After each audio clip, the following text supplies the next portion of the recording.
2 weeks later. You serious? Yeah.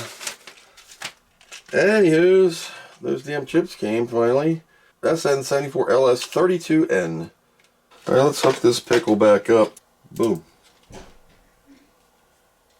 I'm going to do nothing first. Solve something.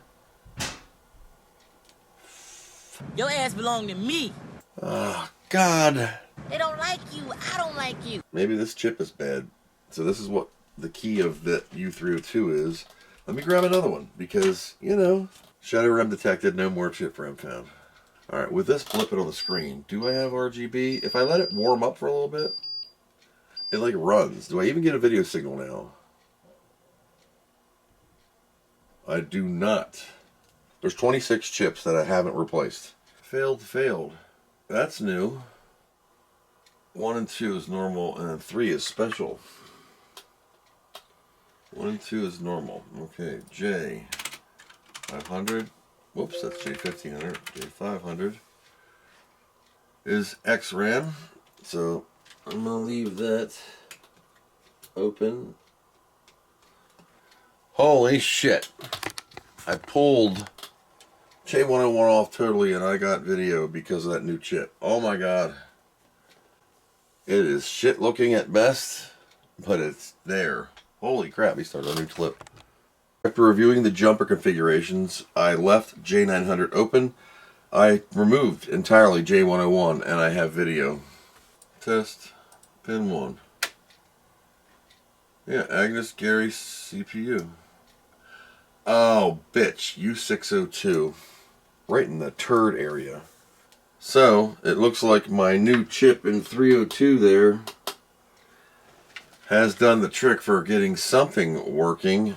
However, I have weirdness abounds. Sort of graphics. I mean, I'm getting better each time, but I'm just throwing chips out the ass at it because everything's rotted. Everything's bad. That thing had 9 lives. She just spent them all. The 2 chips for RGB right here. Video it nice and warm there. Look at that. RGB chips. Ice cold. CIA's good. Denise Paula.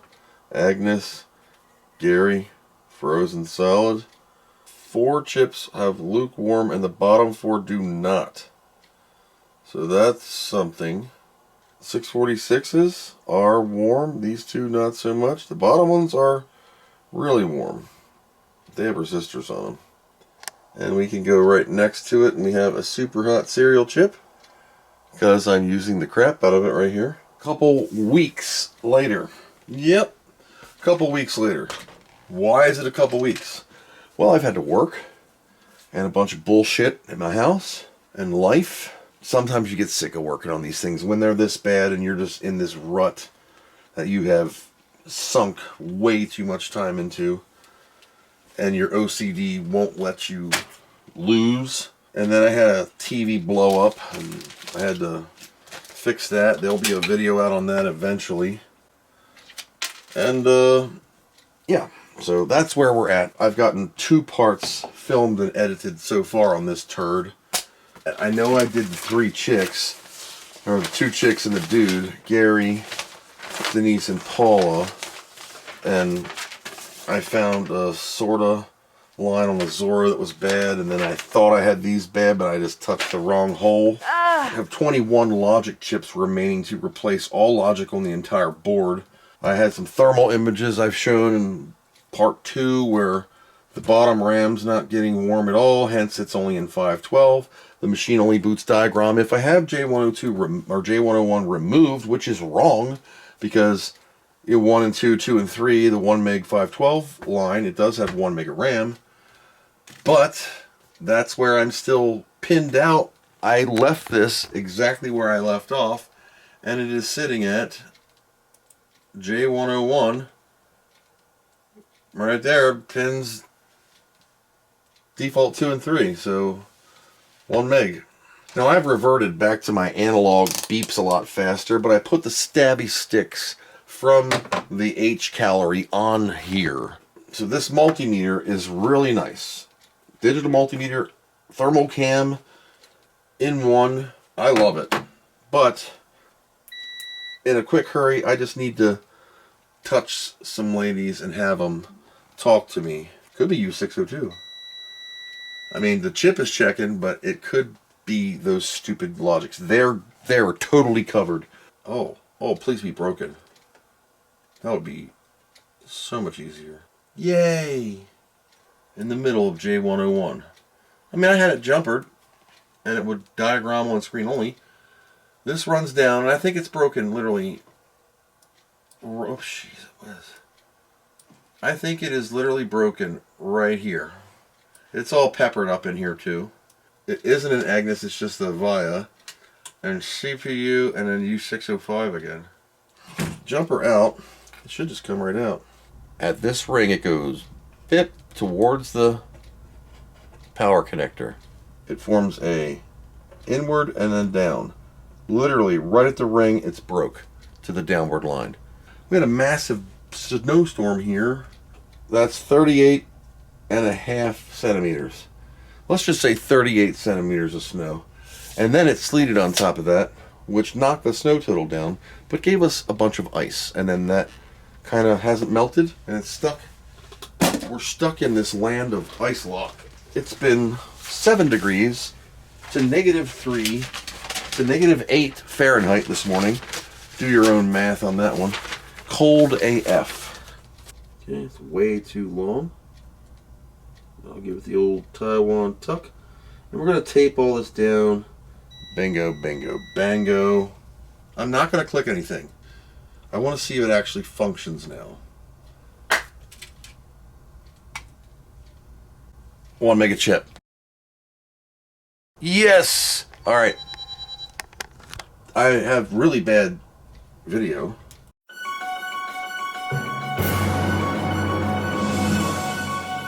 I'll bet you 50 bucks it's Kevin. It's Kevin. So Kevin texted me he's having heat tape issues. He has some pipes that freeze. And his L bends are too short and cramped. Alright. This is weird composite. Let me go to RGB and see what it is. Do we have RGB now? Probably not. None of that shit works. Let's put a 1.3 kickstart in here and see if we saved another Amiga. Here we go.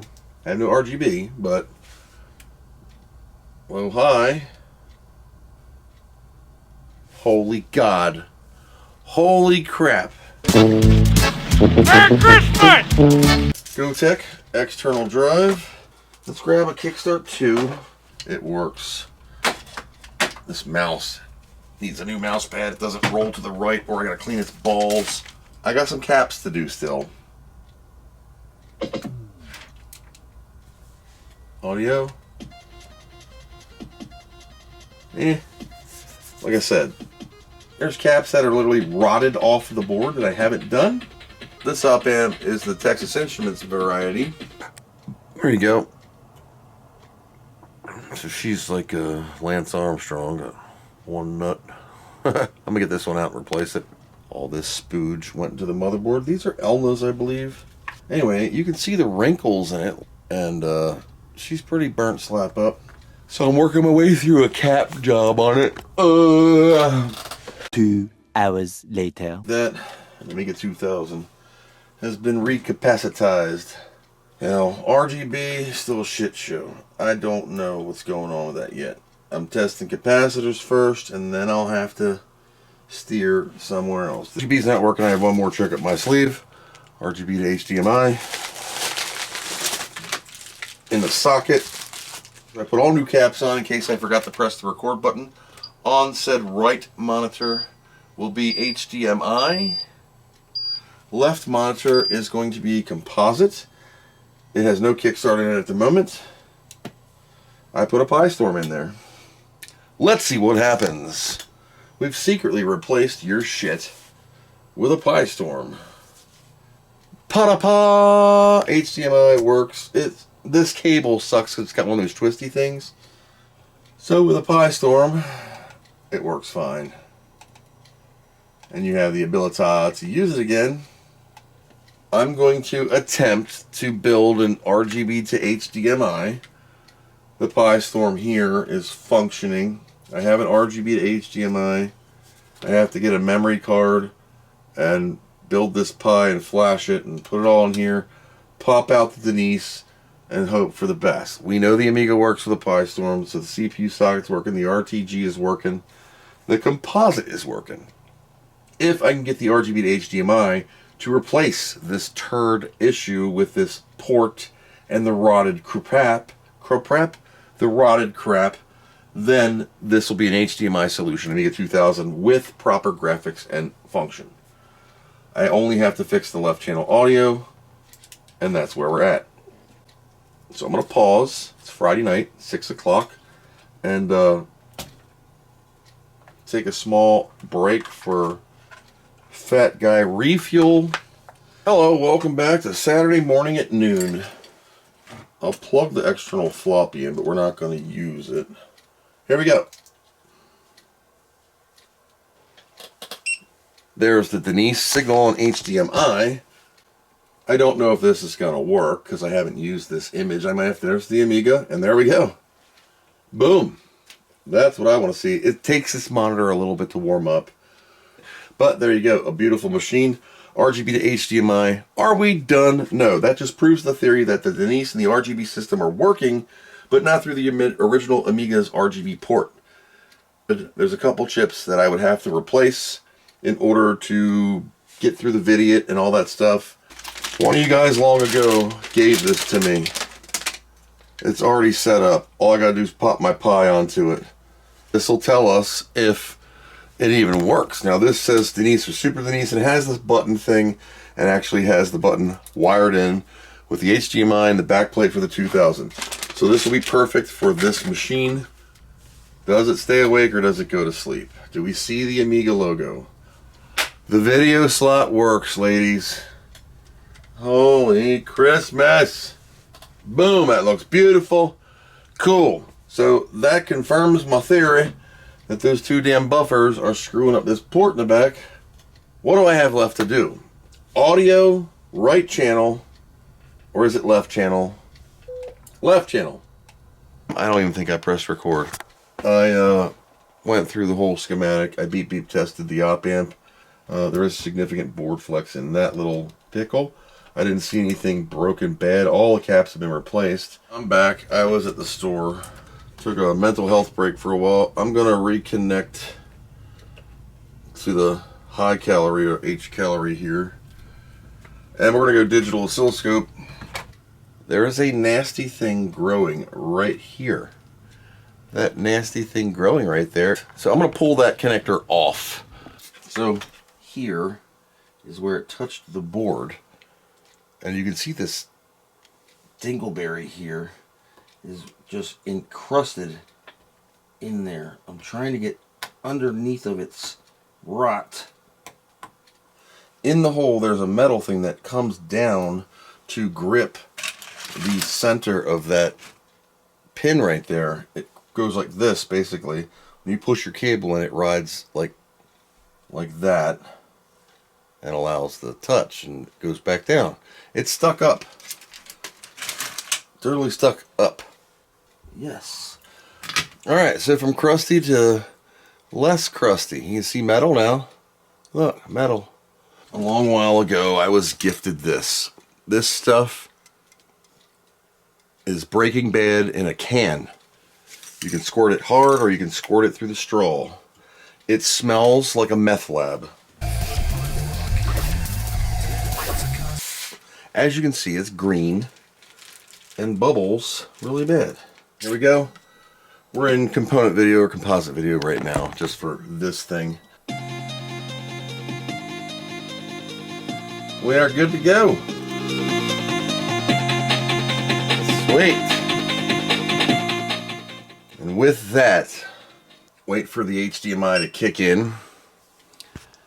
And after 47 hours plus many hundreds of dollars and every single chip, new RAM, wire mods, and everything I can toss at her, new caps and all, 20 years underwater is no match for Dr. Chris. Now, I can't save them all. I put an exorbitant amount of effort and financial stupidity into this thing because I didn't want to see it become some epoxy board. But, I mean, that's still a cool idea for a rarely gone one. However, another Amiga lives, and this is number 346. If you would like to help me continue to fight this fight as long as I can to save as many as I can, please consider joining my Patreon. It's $1 a month, or more if you're rich. But that's about it for this one. So thank you for watching. I know it's 3 parts. I know it was a long haul, but this took me a while. I started on this in November. Today's date is January 31st, 2026. By the time the video comes out, it'll probably be mid-Feb, or when this part comes out. Anywho, that's all I got for this one. Thank you for watching, and I hope you learned something. Amazing Drive Chris, keep the Amiga dream alive. Please consider joining the Patreon. Yo, it's Big Snoop, D.O. double gears, and people ask me, do I really know Dr. Chris? To which I say, hells yeah, I know him. Thanks for checking this out. And as Dr. Chris says, thanks for watching, and we hope you learned something. Wow, that was great. Please consider helping Dr. Chris. Dr. Chris, he's the best there ever was. I can tell you that personally, besides me, of course. What do you know from funny, you bastard?